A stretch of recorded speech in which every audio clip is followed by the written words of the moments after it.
We are trying to study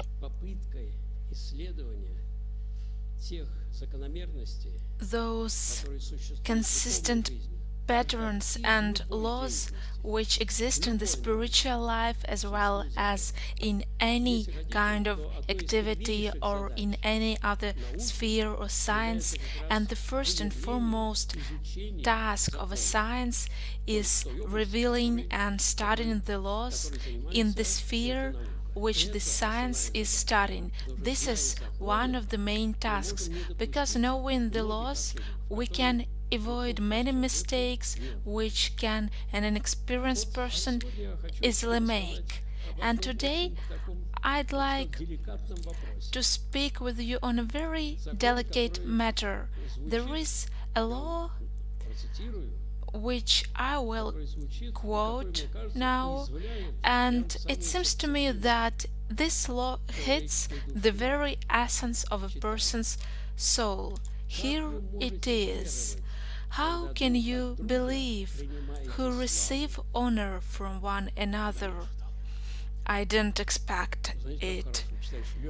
It is so good when I'm giving a lecture and then there is a great audience with panegyrics and with praise. They say you're the best in the world. Of course they don't say it, but they mean it. So now we read such a terrible thing in the gospel. How can you believe who receive honor from one another? But I am a believer. So what that people praise me? I like it. But it turns out that this is one of the most serious laws of the spiritual life, and I can learn about it only if I look inside myself. The more I like praise, the more I suffer because of defamation and reproach, because they are on the same plane but with a different signs. So the more I'm looking for praise, the more I suffer from defamation, from reproaches, because the plane is the same and the magnitude is the same. If you don't want to suffer, if you want, like Pushkin said, to be indifferent alike to praise or blame, you shouldn't accept praise inside you, and then you will suffer so much less when you hear then you were insulted, you were called a fool. So we have a lot of passions, so we give people awards, and of course those people who are public people, who are in authority, they get all the praise in the world because they are best seen. But you should remember, if you don't want to suffer, you shouldn't accept praise. But this law speaks of something even more serious. It turns out the more or the harder I'm looking for praise, the more I'm testifying in favor of the fact that my faith is either weak or I have no faith at all, because the honor which we receive from people and from God, they contradict each other, because when one is looking for people's praise, this is a vice, this is a passion, and a person who wants to get united with God, to get God's glory, which is the same, this person should avoid people's praise as hard as they can, especially when you get higher on your career ladder. I don't know what future beholds for you. Maybe you will be great monks or archbishops, Or maybe when you make miracles in the future and people speak of you, oh, he's so great, so then you should recall it. So this is a disaster for a person, because when a person is looking for people's glory, this is the first sign of their spiritual default. It means that I don't trust God anymore if I'm looking for people's glory. So this is the criterion for me to evaluate myself. And I'd like to say, please don't evaluate other people. We are not judges. We shouldn't pass our judgments on other people, but we should judge ourselves, and we should always remember that the faith is killed in its root when a believer, an orthodox Christian, is looking for people's glory. So, if I know this law, I understand what I face, what I'm looking for, because the measurement is the same. So either I'm going to use everything, all the efforts that I have seeking for people's glory or for God's glory, because there is only one soul that I have.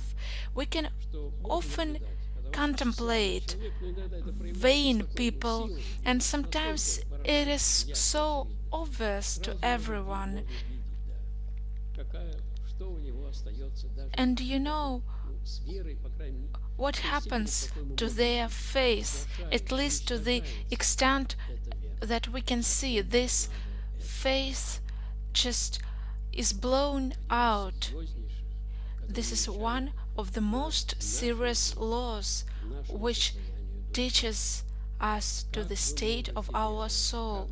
How can you believe who receive honor from one another? Who are you looking honor from? I mean, come on, in the famous classics we hear that a character was worried what a princess would say about them, but here, not even princess, you know. So, as Romans said, who can judge? Who can judge? Especially, so the higher you climb the career ladder, you can watch attentively and you will see how many flatterers there are, how many liars there are, because flattery is a lie, and they will keep saying you these sweet words, you know, and this is a sign of even madness, not even of the absence of faith, is to actually accept it, that you are the best in the world, you know, and you're all over in this sweetness and you're so happy. So who can judge? So you see what an interesting kind of a law. It is especially useful, so please keep it in mind. In this spiritual life, the knowledge of this law is very important, but it will help you only when you apply this law to yourself. So any of these laws that we are discussing, we should apply to ourselves, because one of our greatest temptations is to apply it to other people. So just take a look at him or at her. So you remember, I keep saying that all the people around me are no good, but I'm the best, and they even won't get saved. So you see, we are so damaged, and we have some illusions, so we don't see the reality. We don't see the reality about ourselves. This is one of the very serious laws. Here is one more. This law was put by Isaac Syrian. So I don't mean that he put it, I mean we hear it everywhere, but I just quote you one of the Holy Fathers because I want to demonstrate you some authority for one thing, and besides they always put this law very strongly. So of course we have so many merits and virtues as all the Christians are, and that's why so many people join cults instead of Christianity. So Isaac Syrian says those who do something good for the sake of reward change very soon. He put it mildly.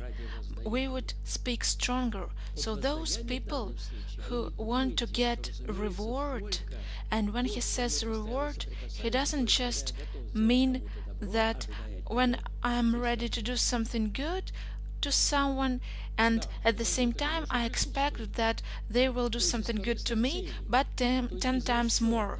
So of course this happens too. I do it out of self-interest, but that's not the only thing that is meant here, because this is clear, this hypocrisy and self-interest. It is clear when I'm not actually doing something good, but when I'm trying to earn something in this false way. But Saint Isaac Syrian means deeper matters, and he speaks a lot about it. What does he mean by saying a word? He means a word in heaven. But what does he mean? Of course, when I donate money to the beggars, I give money to the whole group of beggars, and what do I expect from God? I expect 1,000,000, because I gave a little bit and now I expect much more. That's what we spoke about at our lectures. This is a terrible idea of rewards.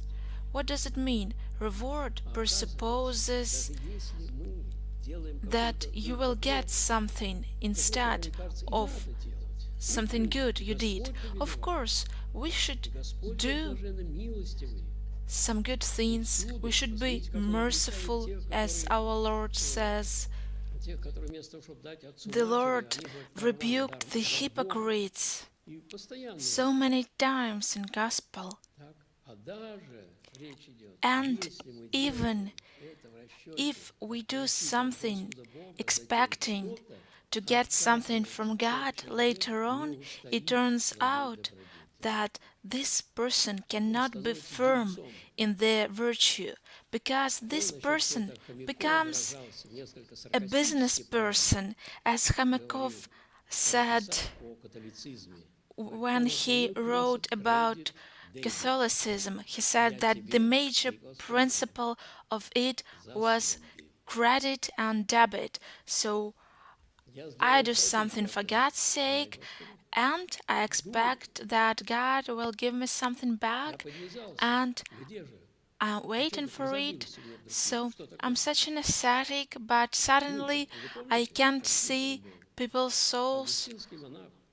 So what's wrong?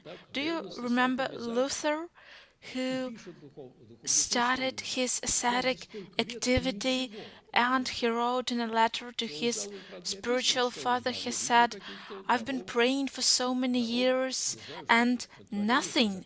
I don't know what he expected. I don't know, really. He expected for some divine gifts, and he was so surprised, and he had some doubts because of it. God forbid to do something good in order to get something in return. I give you something and you give me something back. But what should we do? There is a commandment for us to do good things to each other. So it's very important here to realize that we should do something in order to fulfill a commandment. A commandment is a kind of a law, but what sort of a law is it? It is the testimony of what is the normal nature of a person. It is normal for a person to be merciful. It is a norm, and we should strive for that norm. And I donate money, but I expect something like a gold rain from heaven. We shouldn't be surprised that this feeling appears in our souls. It appears because our state is sinful, because as it seems I'm doing something good and I expect something back, but I must fight this feeling. I must realize that I have it, and I must say, God, forgive me, it is my disease, because unselfishness has been always valued even among us who are sinful people, and of course it is the more valued in God's eyes, not because we would like to get some reward or the kingdom of heaven. How do many people understand what the kingdom of heaven is? They think it is some reward, but it is not so. The kingdom of heaven is the healed person's soul where God can be, and only in such a soul can be God. And when a soul is being healed and cured from these sinful states, then God opens up in this soul, and this is our great problem, and this is our disease, that we expect rewards,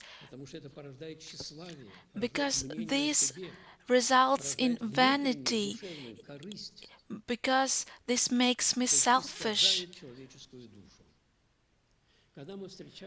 When we come across some words or teachings in the Holy Scripture or in the books by Holy Fathers, and when we read that sometimes there will be some reward, we must realize that what is actually meant.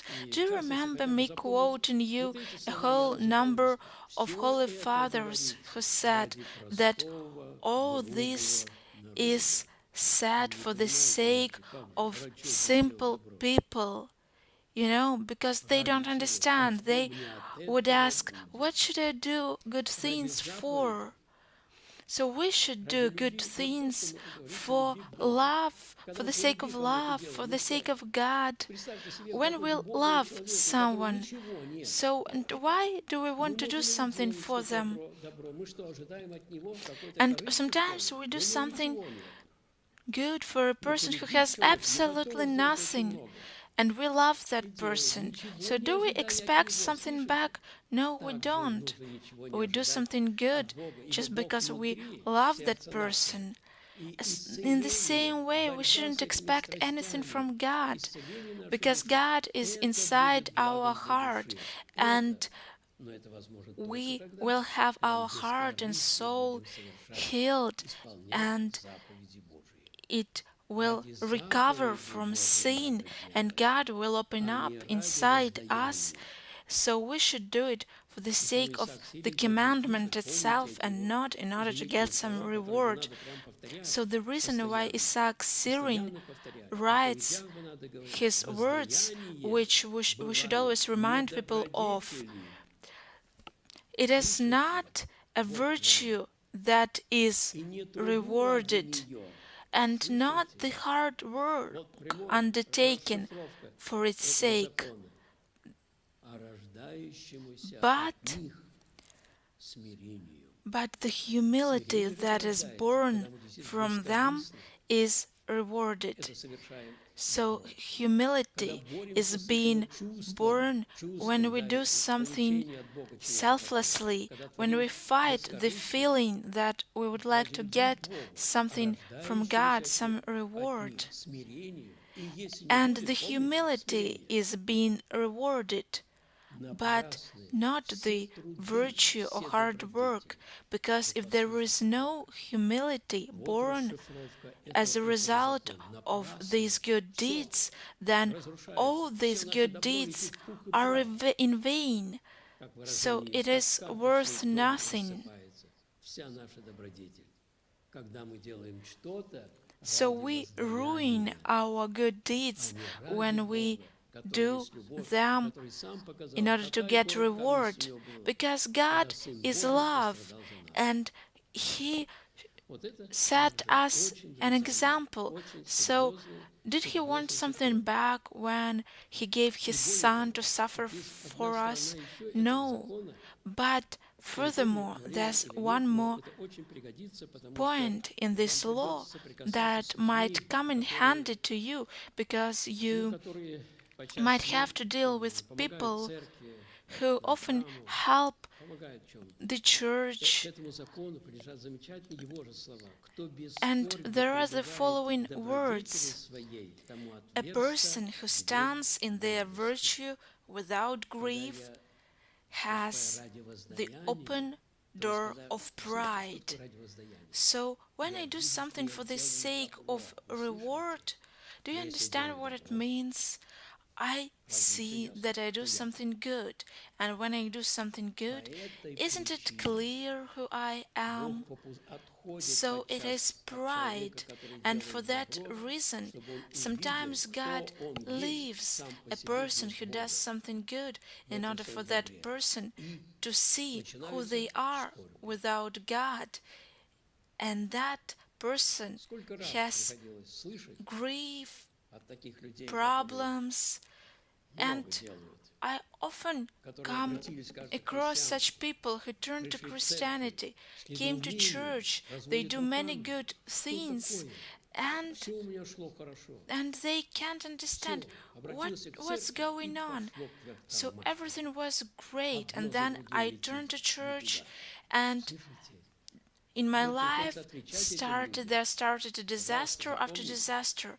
So you should realize, thank God, it is the best sign that maybe these good deeds of ours will be accepted by God. And the best result is that this person will not be proud because of their good deeds, because our sorrow stops this feeling of self-satisfaction, and this sorrow stops this terrible passion of vanity, which later results in pride. You see what the interesting laws they are, and we should know them, and we should keep preaching about them. So please speak of these things. Please don't say any empty words.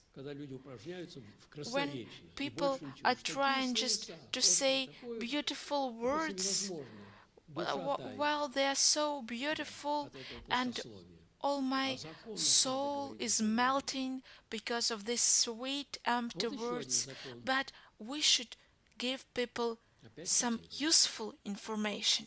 Has one more law.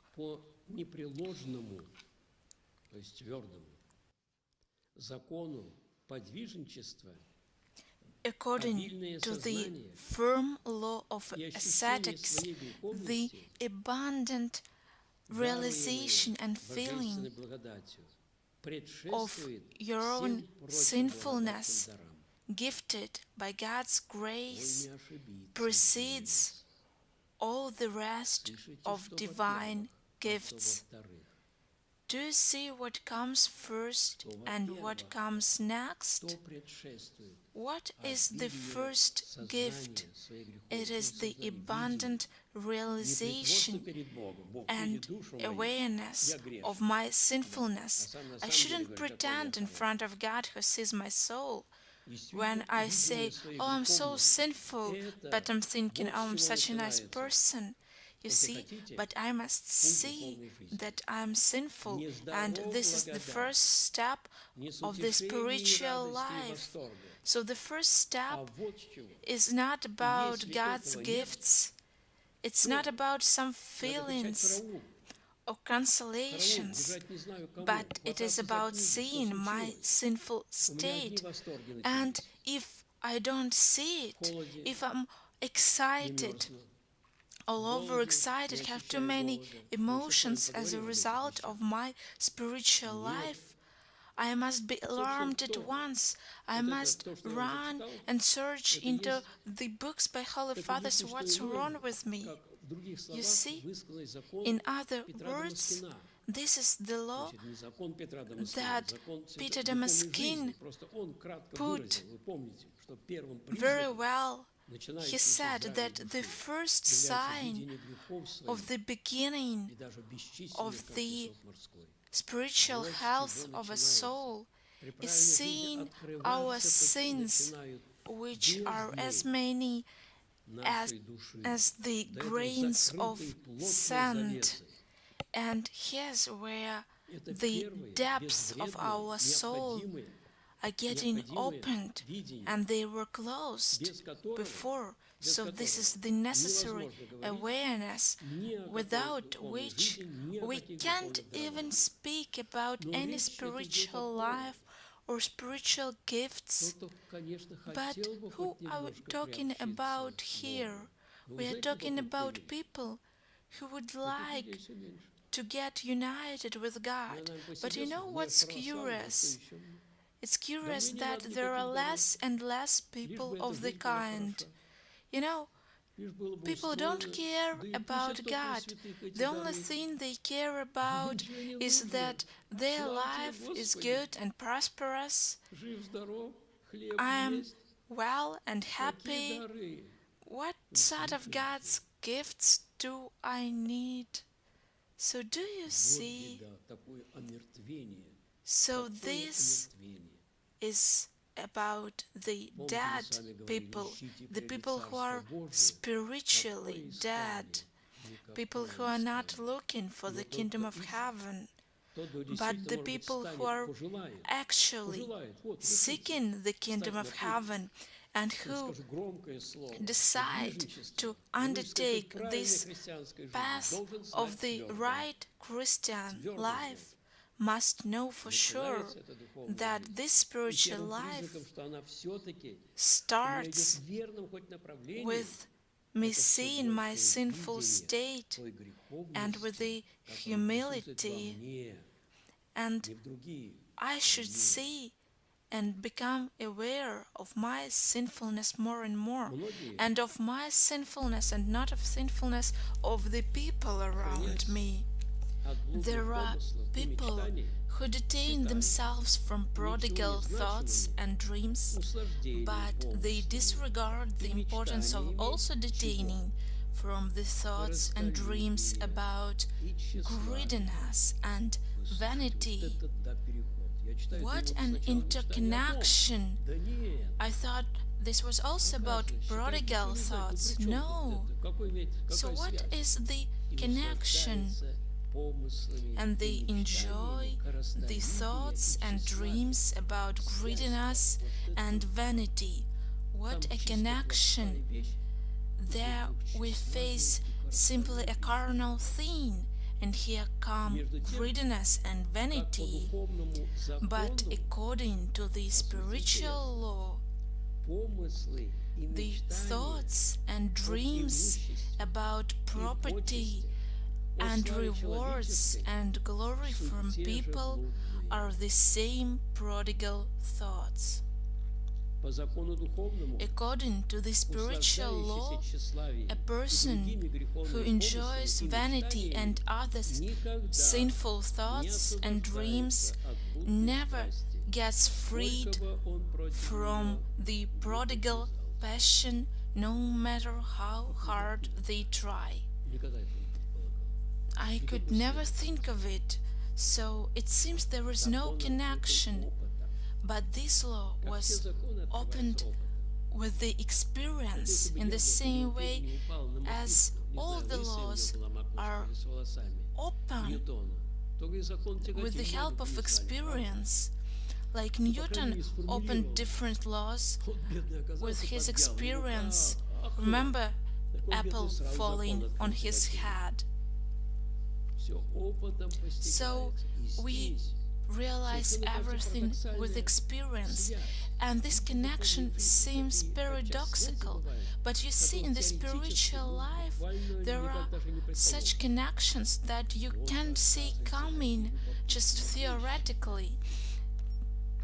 It is so curious.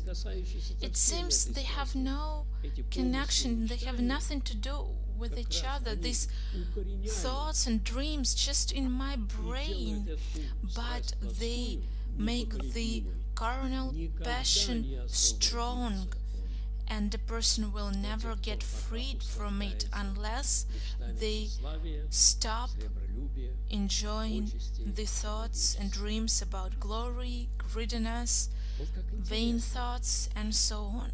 So it is very interesting and curious, and it is actually relevant to the laws put by Saint Dorothee. He says that every passion is born from one of the following three. They are avarice, aspiration to glory, and voluptuousness. So we must remember them.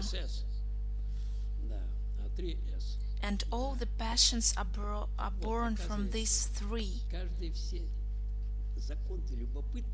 It is a very interesting law as well, but this is a more general law because it doesn't deal with some passions in particular, but this law shows us a general principle that when a person doesn't fight against aspiration to glory, avarice, voluptuousness, it means that this person can be possessed by any passion, by any other passion, because all the passions are born from these three. Because you know, when the circumstances are nice, it seems that I don't have this passion, but when the circumstances change, suddenly I show this passion when I have an opportunity to reveal it. It turns out that a person who doesn't fight and doesn't understand that these three passions, voluptuousness, aspiration to glory, and avarice, are the foundation for all the passions, then this person will have all the passions or any passion that they could never even think of. Really, they never even thought of those passions.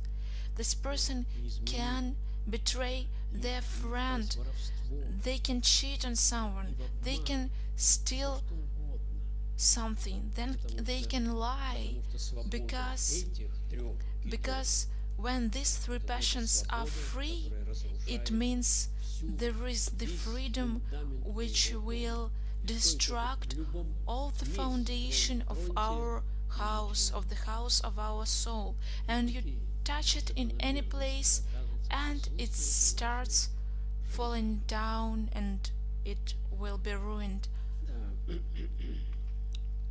So this is a law. And here comes one more law which was put by Saint Mark the ascetic. Everything that happens unwillingly comes from the things that we do willingly. I think we've spoken about it dozens of times, but it is so well put that what are we talking about here? What does it mean? Everything that we do unwillingly. So what does it mean, unwillingly? Unwillingly means that when a person comes across something bad and they couldn't help it, and they couldn't overcome, or maybe didn't try to overcome. They were told, don't come to the edge, and they come and fall down. So unwillingly means that we can't help it, or we are trying to resist. Maybe we are trying to resist still in our conscience, but we are not strong enough to resist it. Why? Why can't we resist it? He says that everything that happens unwillingly has the reason of it, something that we did willingly. So this has a great vital meaning. It is essential, because when we do something unwillingly, it means that we are not being forced by passions inside us to do it. We do it willingly, so we can resist. We think it's a minor thing. It doesn't matter. It's something even not worth talking about, something we shouldn't even pay attention to. But it is not a nice thing. Like after communion, what do? Well, we switch on TV. So what's the problem? Nothing special here. So I took the communion, or I will get into the internet and watch something indecent. So you can do something else. Do you have to switch it on? No. So why do you switch it on?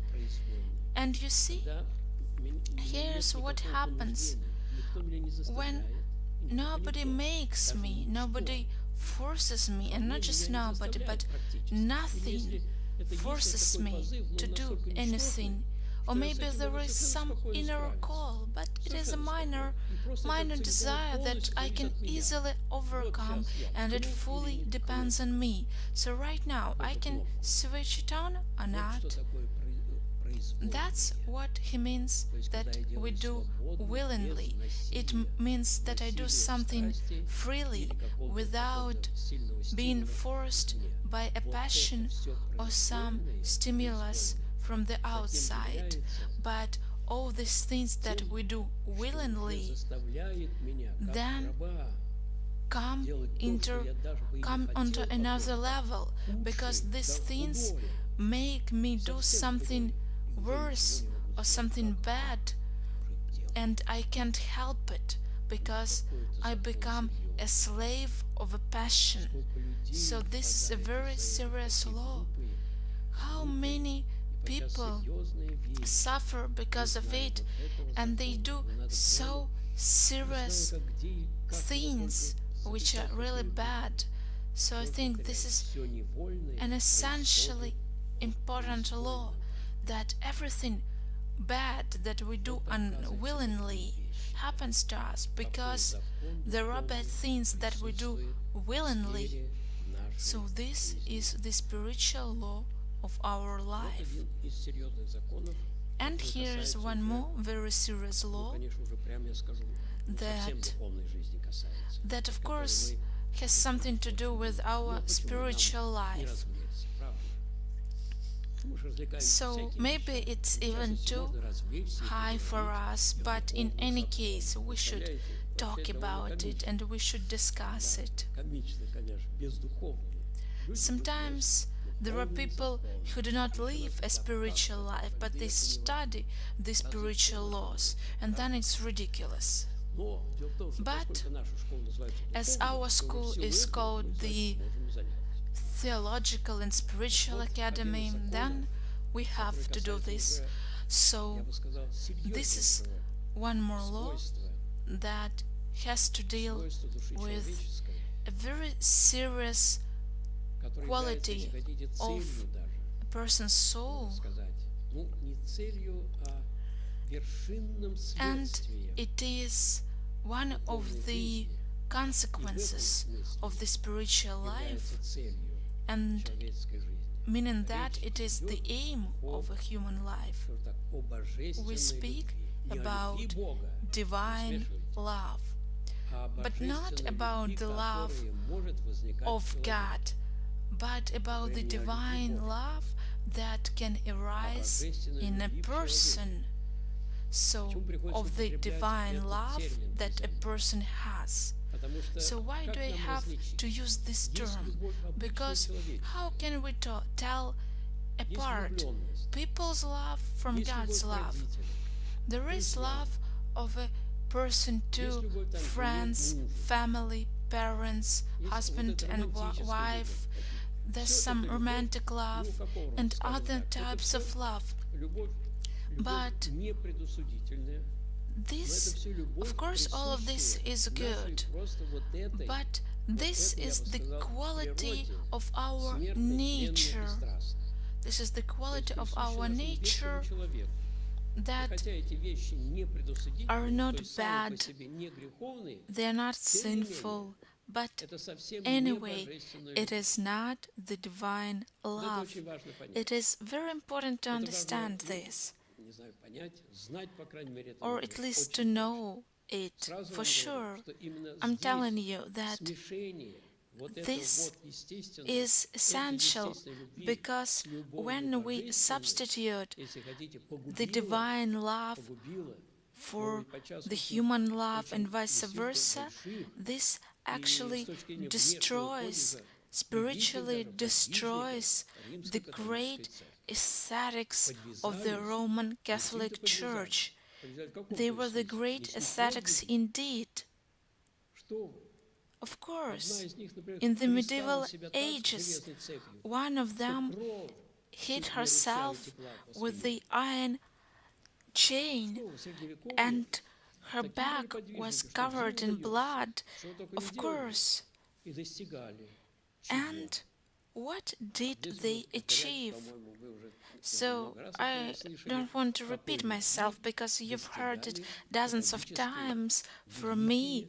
What kind of love the great Catholic ascetics achieved? They achieved romance. You can remember Teresa.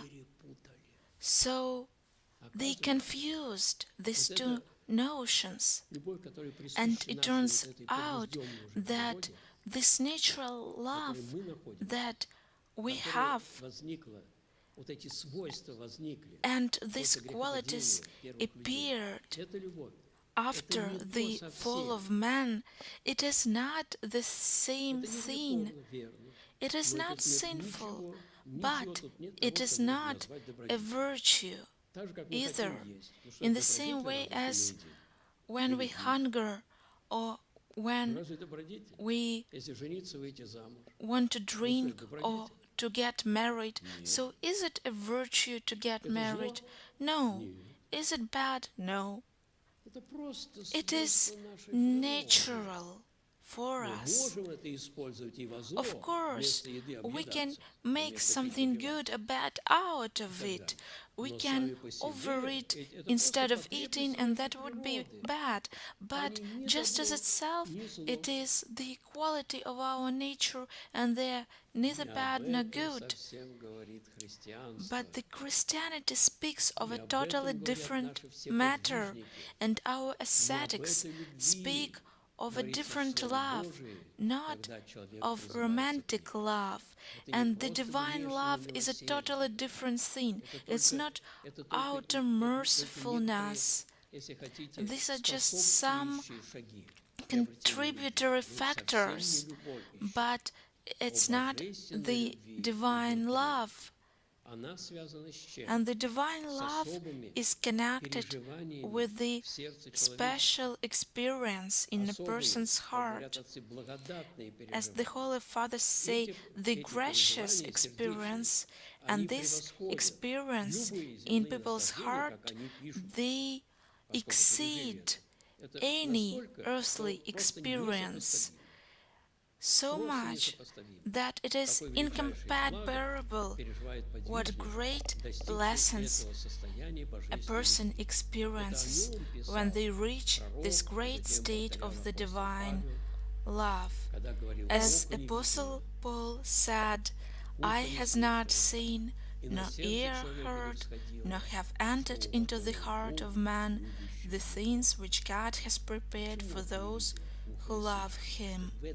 So why eye has not seen, nor ear heard? Because in our state, when our heart is full of all the passions, it is incapable to experience what God has prepared for those who love Him.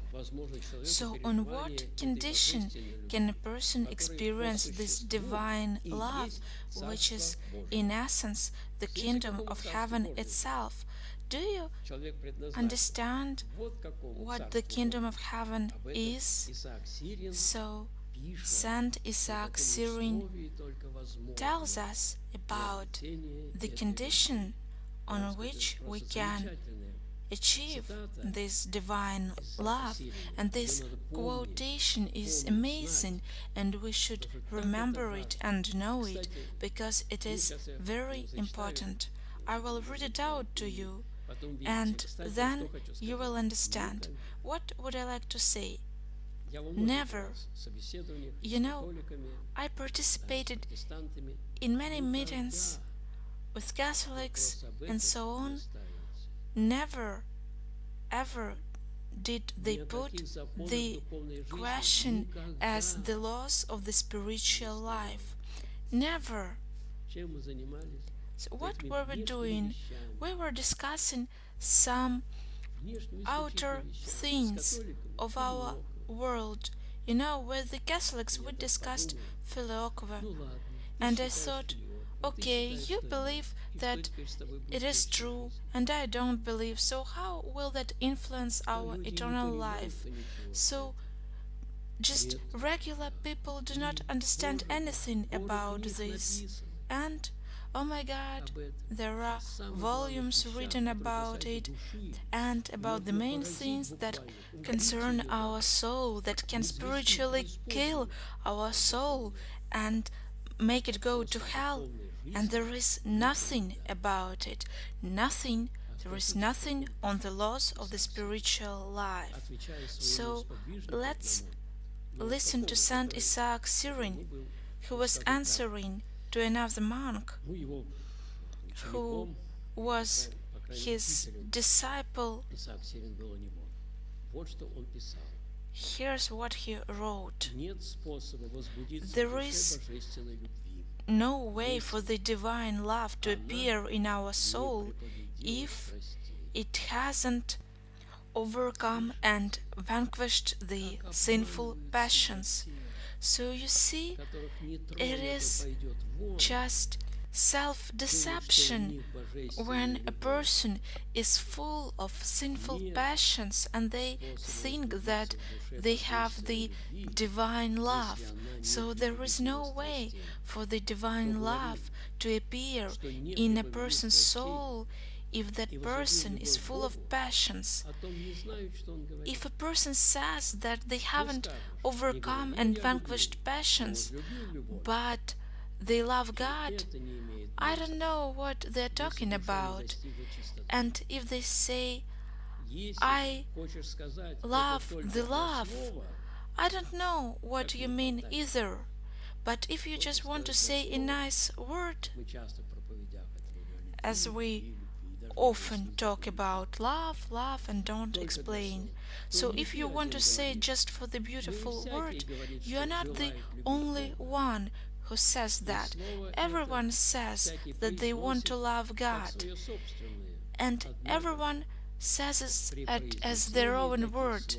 But when people say these words, only their tongue moves, but the soul doesn't experience these words. You see how interesting it is? I think that these words of Isaac Syrian, they are the key words. If we have some friendly dialogues with the Roman Catholics, it is so important to speak about these things. It is very important to illustrate how it starts and what are the signs of the right spiritual life, what is the true divine love, and what is the deception, and what are the steps of the spiritual life. Because it is the deception when we take the regular human love for the divine love. It is like taking an enemy for a friend. It is terrible. And now I will be killed with a knife on my back. So there were so many cases of the kind in history. Do you remember Caesar, a skillful warrior, philosopher, poet, and there was a plot against him, and 5 people entered his room with knives and wanted to kill him. He was a skillful warrior, he was strong, he also took out a sword in order to protect himself, and suddenly among them he saw his friend. And bitterly he said, "And you, brute," and he threw down his sword. And you, brute, my friend. And this is the same thing here, my dear friends. This is the mortal danger for an ascetic, to take these emotions, this natural emotion, some romantic feelings for the divine love.